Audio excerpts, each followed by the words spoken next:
So, hey, how many Paul McCartney concerts have you actually been to? I've seen him twice. Just twice. But I'm really hoping I'll get at least one more chance. Well, you might just get that chance because the rumor mill is churning. It sounds like he might be touring again this year. Ah, the rumors. They're always the currency of our world. But this time it feels different.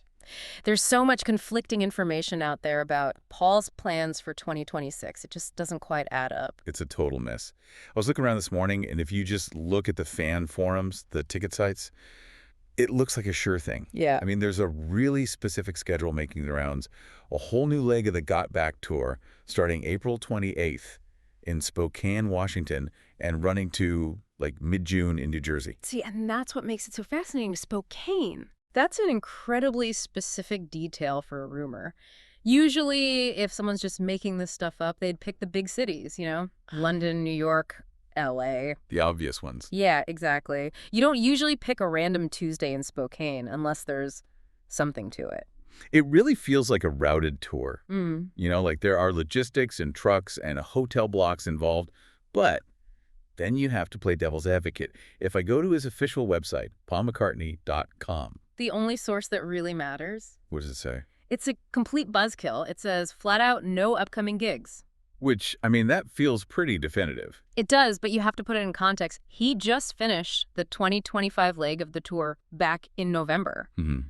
That is a physically brutal thing to do. So it's totally possible the no upcoming gigs is just, the official line until all the contracts are actually signed. Okay, so what are we seeing on those other sites then? It's likely something the industry calls speculative listings. Speculative listing. That sounds like a fancy way of saying wishful thinking. It's a little more calculated than that. Promoters will sometimes create these, like, ghost events. They do it based on industry chatter to get ahead of the search traffic. They want to be the first result if the concert actually gets announced. So basically, they're just digital hallucinations for now. Pretty much. I wouldn't be booking any non-refundable flights to Washington just yet. Got it, okay. But we shouldn't dismiss it completely, because there is one thing we know for sure that suggests he's not just, disappearing for the year. The album. The album. The famous 90% finished album we've been hearing about. We have, and Andrew Watt, the producer, he's basically said it's almost done. And you know how the industry works. You don't just drop an album into a vacuum. Right, there's a whole promotional cycle that comes with it. Exactly. It creates this gravitational pull. It has to trigger something. But a promotional cycle for an artist in his 80s? I mean, that doesn't have to mean a stadium tour, right? Yeah.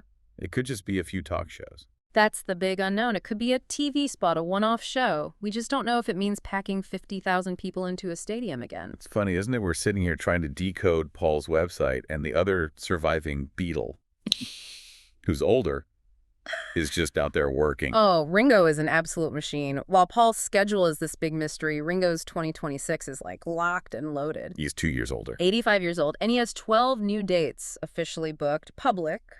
Done. I saw the list. It's all in one area, too. Yeah. California, Arizona, Utah, Colorado, New Mexico. The Southwest Loop, which is just, it's so smart. Good weather, low humidity, shorter flights. It's very Ringo. Peace, love, and dry heat. It is. And of course, because they're both active, you get that constant chatter about a joint appearance. The ultimate dream. But that's just chatter. What we have is certainty with Ringo and a big maybe with Paul.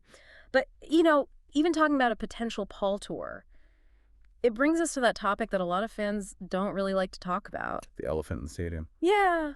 The voice. The aging voice. It's a tough one. I was listening to some bootlegs from the 2025 shows. And look, I love the man. He's a living legend. But you can't go expecting the vocals from 1965. Not even 2005. Yeah. I read this one review from last year that was, oh, wow, it was brutal. The writer just said the vocals were not worth the price of admission. That is so harsh. You're not paying to see an opera singer. You're paying to see a Beatle. It's harsh, but if we're being honest, from a purely auditory perspective, we have to acknowledge what's happening physiologically. In his prime, Paul McCartney's vocal range was just... it was absurd. I mean, Blackbird and Helter Skelter on the same album. The range was just silly. It really was. We're talking nearly 5 octaves, from a low A1, a bass note, all the way up to an E6. Oh. Think about the scream and oh. Or the big oohs in Maybe I'm Amazed. Exactly. That requires a physical elasticity in the vocal cords, and after 60 years of rock and roll, plus just age, That elasticity is gone. He physically cannot hit those notes anymore. It's like a basketball player losing their vertical leap. You was great at 25, but you just can't dunk at 80. Perfect analogy. Those super high notes, they're history. But that's where I think that reviewer totally missed the point. I don't think anyone buying a $400 ticket today is going there for studio quality. I agree. The value has shifted. You're not paying for high-fidelity audio. You're paying for the living connection. When he's at that piano playing Hey Jude and 50,000 people are singing the na-na-na part, does it really matter if his voice cracked a little in the first verse? In that room, not at all. The collective experience just papers over any of the technical issues. It's like a ritual. Yeah. But just because the audience is forgiving doesn't mean the production team isn't trying to fix it. Oh, for sure. They're not just throwing him out there alone. Yeah. So let's talk about the magic. How do you keep an 83-year-old voice going for 3 hours? It's this whole mix of tech and smart arrangement. They have a whole bag of tricks. One of the biggest is something called strategic doubling. Is that like lip syncing? Yeah. Because he's always been so against that. No, not at all. And that's a key distinction. He is 100% singing live, but on a song like Live and Let Die. Right, those huge vocal parts. When Paul goes for those big notes, his backing vocalists are singing the exact same melody line at the exact same time. So they're not just singing harmony, they're singing lead with him. Exactly. They're reinforcing his vocal. It makes the whole sound fuller, more powerful, and it totally hides any wavering or pitch problems. It's a sonic safety net. That's really clever. And I've also noticed, maybe it's just me, but some of the old songs, they sound lower, a little heavier. Your ears are not playing tricks on you. That's the second technique. Key changes. They'll just drop the key of a song by a half step, maybe a whole step. So if the original was an A, they might play it in G now. Which lets him hit the high notes without straining. Right. He hits the relative high note, but the actual pitch is lower. It does change the feel, though. It makes it sound a bit more bluesy. And then there's just the endurance. A 3-hour show, how do they even structure that? It's all about set list engineering. You can't put 5 vocal shredders in a row. You do a rocker, then you sit at the piano for a ballad. Right. Then you do the ukulele tribute to George. Or you have a song with a long guitar solo at the end. Those are built-in breaks for his voice. Their vocal rest periods disguised as music. It's all about pacing. Which really highlights the huge difference between him and Ringo. You said Ringo's older, but his touring seems so much more sustainable. It's entirely down to the format. Ringo Starr is, I would argue, the smartest touring act on the planet right now. Because he's not doing all the heavy lifting. He figured it out decades ago. Paul is still trying to run this 3-hour marathon all on his shoulders. Ringo's all-star band concept is just genius for longevity. It's like a variety show where he's the host. It is. He invites all these other famous musicians, guys from Toto or Men at Work. And the deal is you get to play your hits. So Ringo sings a few, plays the drums, and then gets to take a break while someone else does their big song. Yep. So Ringo's probably only singing lead for, maybe a third of the show? Yeah. And he plays shorter sets in smaller venues.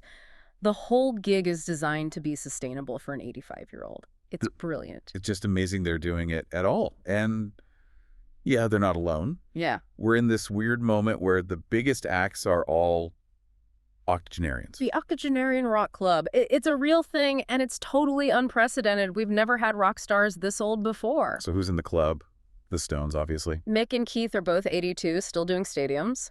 But then you've got Willie Nelson. He's 92. 92. And he's on the road. On tour right now with Bob Dylan, who is 84. That's just, I can't even process that. And the list keeps going. Johnny Mathis is 88, Buddy Guy, 89, Tom Jones, Smokey Robinson, Dionne Warwick. They're all around 85. How is this even possible? I think it's a triple threat formula. You need 3 things. First is passion. You have to actually want to do it. Second is health. You have to be physically able. And the third, which is key, is demand. The audience still has to show up. And boy, are they showing up. The numbers for the post-COVID concert boom are insane. Massive.